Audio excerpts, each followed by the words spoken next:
Hello. Oh, Ben. What did you put us through? What's that? What did you put us through this season?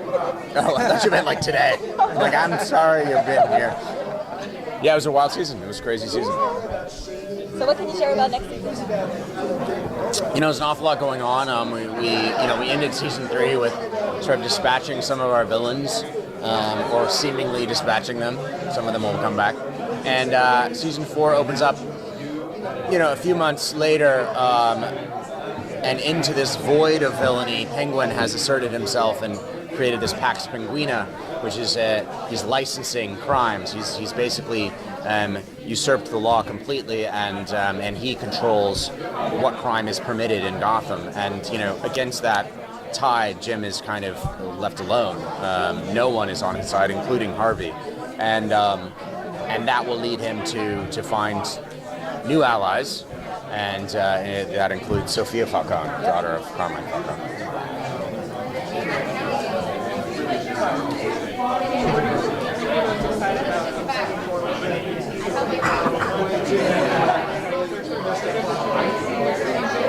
Yeah, I mean, as you can tell from sort of the poster, we are certainly leaning into Bruce becoming, getting ever closer to his ultimate persona.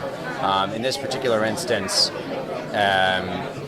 Bruce is starting down his vigilante role, but he's still learning it.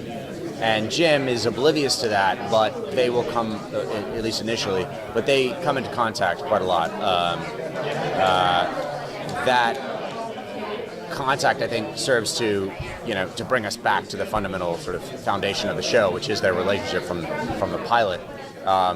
And mark our progress, see how far we've come since season 1. So that's definitely a central conceit of season 4. A lot of relationships change dynamics over the show. Makeup, by the way, it's great. Over the period of all these seasons, especially Jen and Penguin's relationship. Right. Penguin always kind of thought of Gordon as his buddy.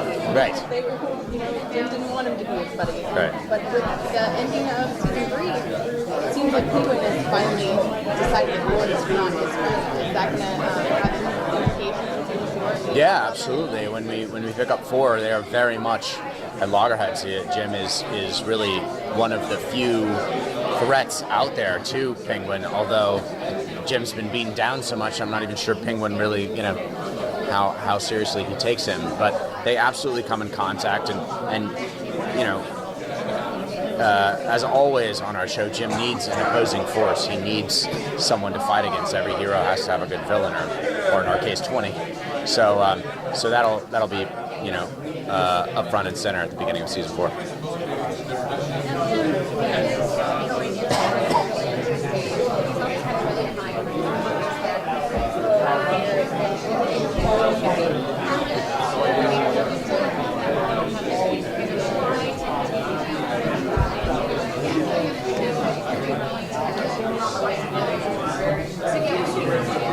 He's always going to try. He's always going to. I think when you stop trying, unless you're affected by a virus, although even when you aren't affected by a virus, when you stop trying, you become an actual villain, right? But as long as you're trying, as long as you're attempting to do what's right, or as it so quickly and dangerously becomes, do what's right for the most people, right?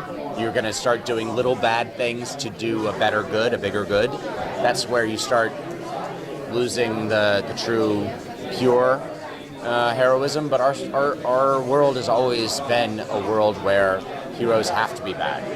They have to do small bad things to do big good things. And that is obviously who Batman is ultimately, right? A vigilante, someone who acts outside the law, but does so for a good purpose.